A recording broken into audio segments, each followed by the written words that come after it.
Welcome back to another episode of the Gino Show podcast. We're finally back. We're finally making videos again, and I have with me Sara Blake. Hi. One of my longest friends, now coworkers. We both work for Cedar Ridge, and Sarah's one of our therapists. So everybody, welcome Sara. Thanks for having me. Yeah, we just got done doing a little video project for her for some fun things going on in Muskingum County. But, yeah, we both reign from right here in Guernsey County. We went to Meadowbrook together. Mm-hmm. And then we both have similar circumstances where we, coincidentally, I don't know if it's a good coincidence, but we both fell into addiction and that realm of things. So, but now we're both working in the industry, both successfully living amazing lives. And, yeah.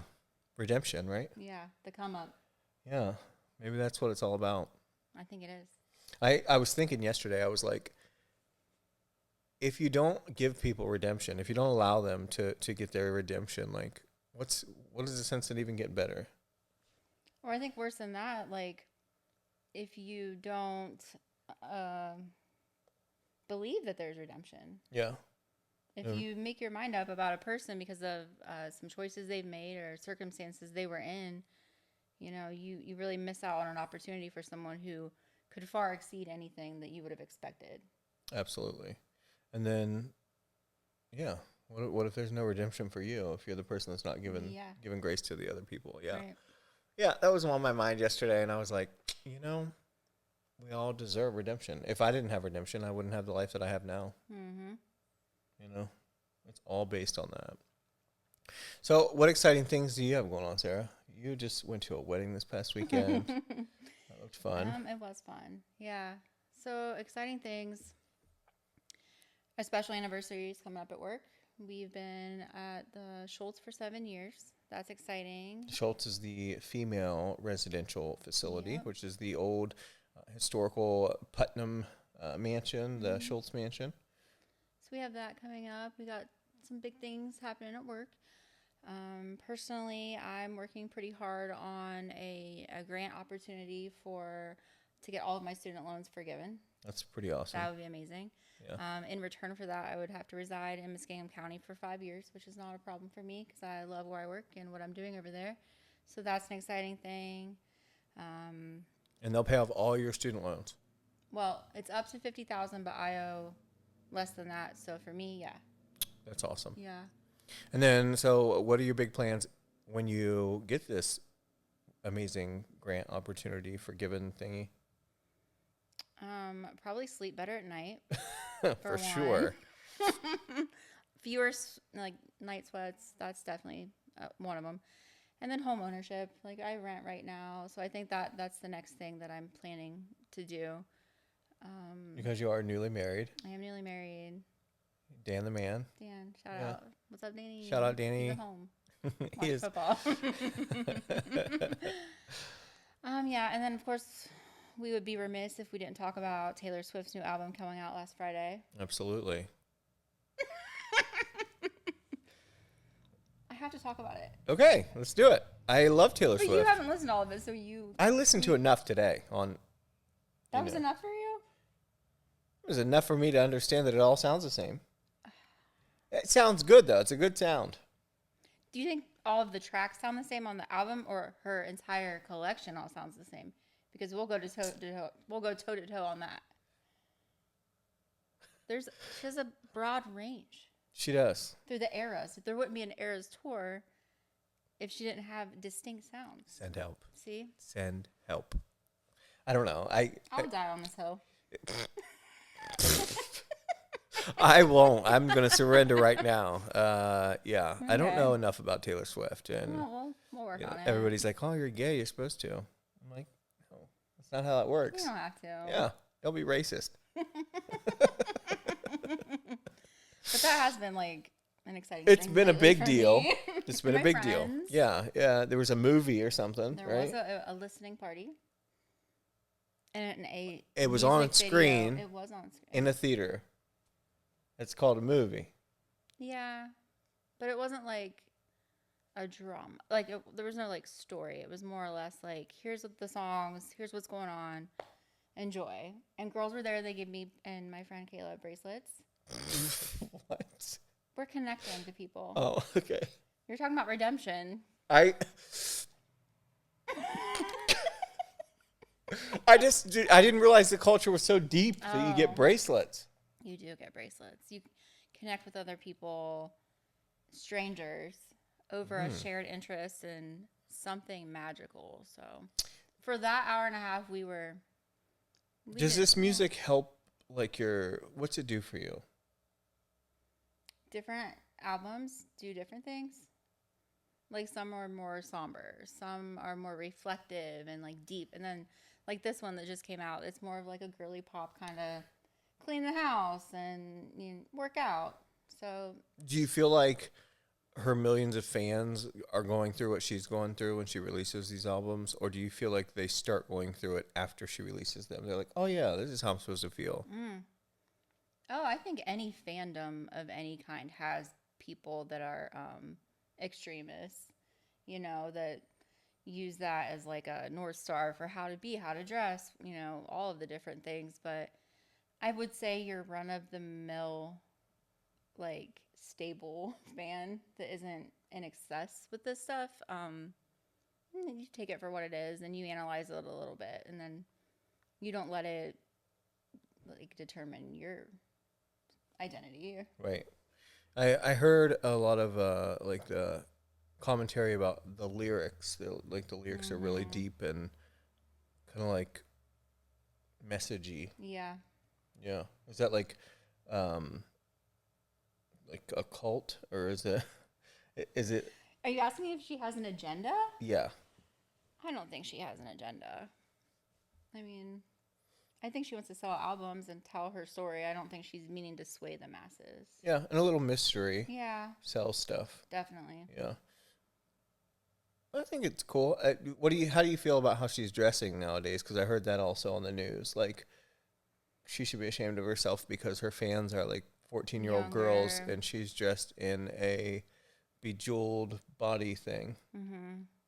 And Sabrina Carpenter got some of that flack too, because like, female pop artists, that invites a younger female fan. But I think like they have a responsibility to, present themselves a certain way. But should that evolve? I mean, that's where it comes down to a parent's responsibility, in my point of view, to continuously assess if the media you're presenting to your kids or allowing them to consume is appropriate for your kids. Yeah. Yeah. Ultimately. Yeah. It probably comes down to that, but I thought it was interesting that there was so much to do about, the way she was dressed on the album, like on that picture. Yeah. Yeah. It was a little more scandalous. It was, but she's a married woman. Is she married? No, she's an engaged engaged now. woman. When she's married, we'll know, I'm sure. It'll be like the queen. I'll tell you. Yeah. It'd be like the queen get married. Yeah. Scandalous life. Well, and Scandal sells like clicks and, comments and traffic on TikTok. So, Yeah. Well, I don't know. We'll see. yeah. It's exciting, though. New things happening all the time. Yeah. Speaking of new things, we're inside of my new studio. Wow. Last time I did this show, we were in the Byesville studio. Mm-hmm. And then I left the Byesville studio, went to the radio, worked at the radio, shut down the Byesville studio, was at the radio all out, and then, I went to Cedar Ridge in January and opened the studio, leased the studio in April, opened it a few months later. But yeah. I love it. I appreciate it a lot. It's a fun space. It is versatile. Yeah, I think it's going to have a lot of good things come its way. I'm actually planning on changing up this wall over here. Mm-hmm. So I'm excited about that. I might do that this weekend. This weekend, the whole wall? Yeah. Drywall it. Oh my goodness. Yeah. Drywall it. Yeah, I'm going to drywall it, mud it, paint it, and put some like crown molding. Yeah. Yeah, I'll have to show you a picture. It's pretty So cool handy. though. I am handy. I am. You got to be. Or Yeah. what? Or else you don't get anything done because you can't afford it. So you got to learn how to do stuff. Yeah. Yeah. I love that. You know. I love that about you. Thanks. Thanks. Yeah. How was your birthday? My birthday was good. 38 now. Yeah, a lot of love from everybody, which was nice. Yeah. I feel like people appreciate me. I appreciate them, and I don't know. People like me. I'm very aware of that. But I think it's just because I'm just myself. I'm authentic, and I try to do as much good as possible. You know, people message me to like, will you share this thing on your social media with your followers? Will you do this? And I literally try to do every single one of those that comes through my inbox, because what if me sharing their thing does make a difference in their event or their thing, you know? Yeah. I just try to keep that integrity intact, and don't forget, like, you know, use your platform for good. So that's what I hope to do with this show. Do some more good and just talk to everybody. I love that. Yeah, I think people like talking to me. I agree with that. So it's funny because when I was like in high school, when I was straight, I remember. I told my mom I was going to be like Oprah. Oh, aspirational. Isn't that funny? Yeah. And she looked at me like I was crazy. Yeah. But now I kind of like see some of that in myself. I love to talk to people. I love to get to know people. I love to hear their story. Yeah, I love to just listen. Do you want to hear a memory I have of when you were straight? Yeah. I think you're picking me up from somewhere. I don't know. You had a Mustang, the red one. I don't know what we were up to. You're taking me somewhere. Probably not. Yeah. Probably a misdemeanor crime of some kind. But you were straight, right? And like I got in the car, and this was like the era of like that like matte foundation that was like a tub, you know. And I think the first thing you said to me was, "Your face doesn't match your neck." And I was like, Jesus Lord, buckle up.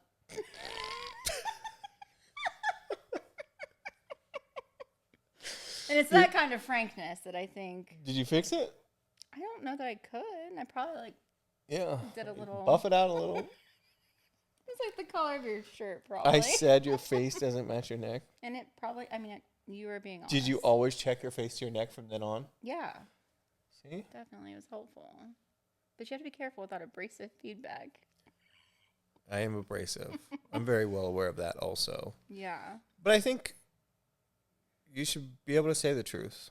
As long as you're... Well, definitely with your friends. Like, my intent is never to harm people, so... Yeah. No, I think with strangers, too. I like to just cut to the chase. I'm not a therapist. You are. You're the therapist. I'm not. I didn't sign up for that. Do you want feedback from a therapist? Sure. What do you got? Well, I mean, like, I think every interaction is different, but when you know a person, you can absolutely tailor how you approach them based on that. But a stranger in 2025, if you say the wrong thing, like, you could get a consequence that you can't come back from. You have to be really careful still. Cautious. I'm cautious. I think I'm aware of my surroundings. But I still say what I want. I don't know. Yeah. You know, you're willing to die for Taylor Swift. I'm willing to die for saying what I want. I don't know that I'm willing to die for her. You said it's the hill you die on. Well, yeah. Metaphor. A little bit. I wouldn't, like, take a bullet for her. You hear that? You hear that, everybody? I would, you know, like, I mean. Yeah. That's a big ask. Yeah, I don't know. I just feel like you should be able to say, I feel like the world is too sensitive. Yeah. Sorry, therapist. But I do. I feel like the world's too sensitive. I feel like we've gotten overboard with all the sensitivity and all the hurt my feelings. Like some of the best abrasive things come out of life. Like no, but I do care about people's feelings. So it's a double-edged sword, because my intent is never to harm anyone.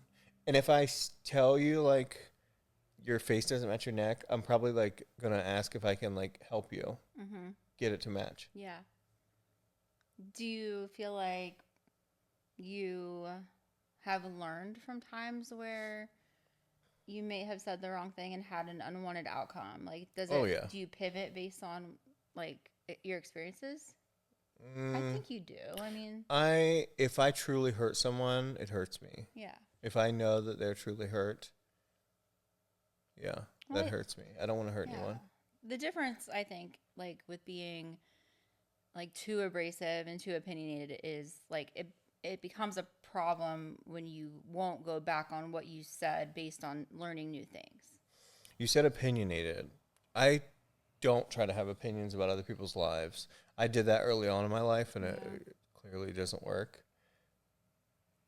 If you come to me with your situation or whatever, that's where the abrasiveness comes from. Or if we have a close enough Yeah. relationship, that's where it comes from. Because if you stay in proximity of me, it's fair game. You're asking for it. Yeah, you know who I am. Yeah. I'm not. I'm not. I don't have light hands. I'm heavy-handed in all the things that I That's do. why you can do this drywall. Exactly. Exactly. But yeah, I think that I don't like opinionated because nobody's opinions has anything to do with 99% of the things that I've done in my life. I do them because I'm like headstrong about it. I'm like, oh, I want to do this. Probably same with you. You don't let people weigh on you. Like, if it was up to people's opinions, I wouldn't have done anything. Yeah. Because everybody's like, oh, you're moving too fast. You're doing this too much. You're doing that too. But yeah, so I don't like opinions. I don't like to give my opinion. I think it's gross. Well, yeah. Yeah. Uninvited feedback is always.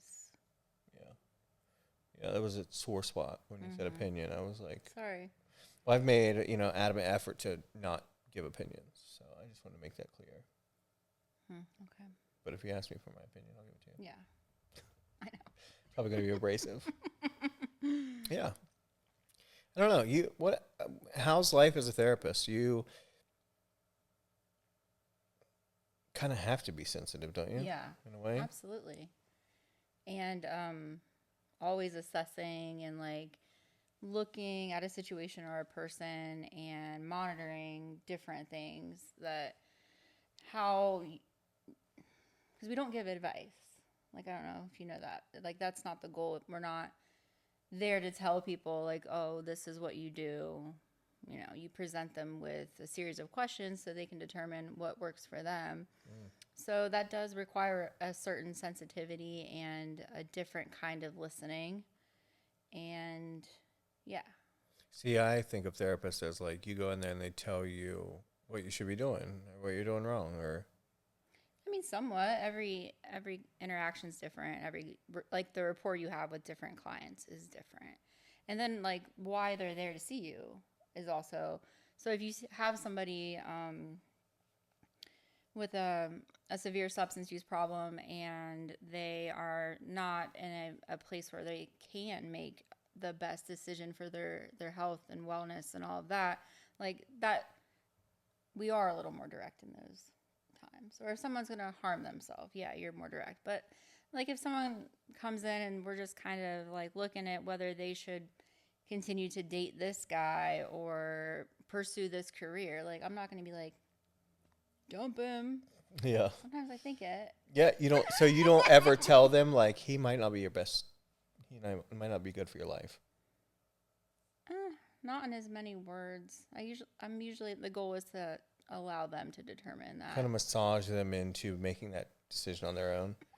Not massage. No, I mean, massage probably wasn't the right word. The board wouldn't like to hear that word. Yeah, because I'm doing. Yeah. I'm not massaging anybody, to be frank. I'm not either. Yeah, but yeah, like that's the goal is to allow a person to get there on their own. Yeah. That's good. That's where all the answers in life are anyway. Exactly. From you learning and correcting on your own. Picking yourself up when you get knocked down. But having the support of a therapist, I guess, is probably handy. Yeah. Yeah, I've never tried therapy. You haven't? No. Never. Not even court ordered? Never. Not even as a youth? No. Probably should have. Yeah, they never wrangled me. So yeah, I was I never didn't know that. I was never court ordered for any treatment or therapy or any of that. Slip through the cracks, huh? They court ordered me to go to jail. That's about it. Yeah, yeah, I slipped through the cracks. Jeez. Yeah, I just yeah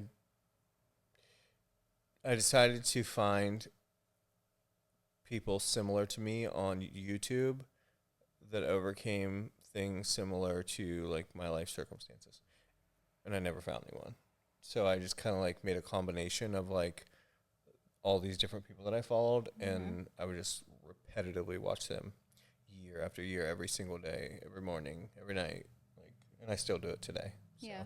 yeah, it's kind of like how I build my life. Because where your attention goes, your energy flows. So if you're focused on, going to therapy and, learning through therapy, you will get better through that. And if you're focused on, good content and things like that, you'll become more like that. So, yeah, that, some meditation, and a little bit of Jesus, you know? Yeah. I don't know. It's a combination. I think you got to find your own, what makes you want to be a better human being. Everybody has their own methods. I agree with that. Yeah. And I don't think everyone has to go to therapy. No. No. Evidently not. No. But I do recommend that because I've seen a lot of people turn themselves around, And a lot of people don't have, like, I'm a little, like, psycho in my head. I'm different, Yeah. I think I am a little different just because I've done so many crazy things on my own. Yeah. It's just different for me. And there may be people out there like that, but I think most people need, a trusted advisor. Yeah. Well, I think it also depends on like why you're seeking services. Like there are some people with complex and severe mental illness, and that's not something you can. I mean, you can get some guidance and support on YouTube and the different things, but It needs to be monitored closely. yeah, it really depends on the presenting problem, as we call it. Yeah, absolutely. I agree. Working in the mental health field now, since January, working at Cedar Ridge, I've seen so many different levels and kinds of mental health situations that it's like you just didn't know it was that complex because it really can be from one end of the spectrum to the other. Yes, definitely. I think that was the most surprising thing because I thought I knew the mental health field just because I went through all the things that I did and I know people that work in it, but until you actually witness it and like really see it up close and personal, you don't have empathy for it like you can once you're in it. Right.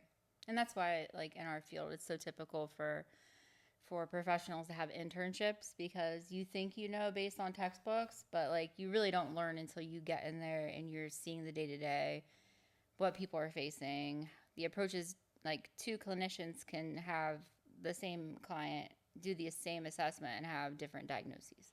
So like that's why field is so important because you get in there and you get humbled a little bit. Yeah, I think that's probably why Alicia wants those interns to come to us is because they really do get some amazing experience interning for Cedar Ridge. And I hear that from all of them. Even when we went over to Muskego University and spoke, Dr. Meyer's class, she said that she's so grateful that her interns get to come to Cedar Ridge because they all have such a great experience. And it's a two-way street. Like I said, we were speaking to the students, like we learn from interns too. I mean, they have fresh eyes on a setting or they have more, recent access to research and maybe tell us about something socially that we don't understand because, Andrew, one of our therapists, he came in and was talking about an update in language. And none of us had been up to par with it because it was literally something that was just changed and that he just learned upon graduation. So, it was kind of cool to know that he was bringing that to the table. It's a two-way street, definitely. Yep. And now he works at Cedar Ridge. Yeah, it's a pretty cool thing. It is. Very eye-opening. But yeah, I figured while I had you in the house, I would make you sit down and make you. I didn't make her. She voluntarily. He said, "You want to do a podcast?" Yeah. Yeah, We like talked one about it does. before, though. So it's like, what's the plan? What's the vision? What is this, like 2.0 kind of? Yeah, this is kind of 2.0. We're What's- leveling up a little yeah. bit. Looking for a producer to produce the podcast. And I want to do one once a week like I did before. It is a lot, but it's definitely worth it, especially once, like kicking this off with this episode. Now people will know, like, oh, here we go. And so we'll have guests and all that stuff, and it just kind of is an organic thing. I want people to come in and talk about events that are happening. I want them to talk about, social things that are happening, issues, whatever. Doesn't matter. You got to be kind, of course, and you got to be respectful. You can't come in here like wanting to, burn it all down or anything like that. Like we're not interested in that. If you come with a problem, I want you to come with your suggested solution. It's kind of the rule of thumb. You know what I mean? Like, don't be just a complainer. Come in wanting to fix things. Like goal-oriented. Yeah, that's what I am. I'm goal-oriented. I'm always, offering to help here, there, and everywhere. And so I think I want to keep myself surrounded with people like that, like-minded people that want to see us have, a better community all across Central and Southeastern Ohio. So, yeah, I'm up to talk to anybody. Comedy, activism, it doesn't matter. Activism, that could be Nothing crazy. nothing crazy. Yeah. Yeah. I mean, activism as in like... It could be polarizing, activism for your community. Okay. Yeah. Let me preface that. Yeah, be careful. Yeah, so I don't know. Musical guests. We did that in the old podcast. I had Haley Bundy on, Carson Klaus when they were like brand new, kind of in the area. And then just like up and coming. Now Haley's in Nashville. Carson Klaus has... Carson Klaus and the Runaways, he's a full band, and he did like the Secret Summer Concert Series this past summer. Turning Tides when they were freshly new, and now they're playing at clubs all over Pennsylvania and Columbus and everywhere. They actually shot part of their most recent music video right here in this psych wall. Yeah, so I just love talking to people and learning what makes them tick. I want to know what makes you tick. I want to know where you come from, how you got there, where you want to go. I love it. Yeah. Maybe I can help people get there. Yeah. And entertain. Yeah, absolutely. If nothing else, I'm entertaining. Do you think Aunt Dar will come on? Oh, yeah. She'll probably bring her dogs. Or Yorkies. I hope so.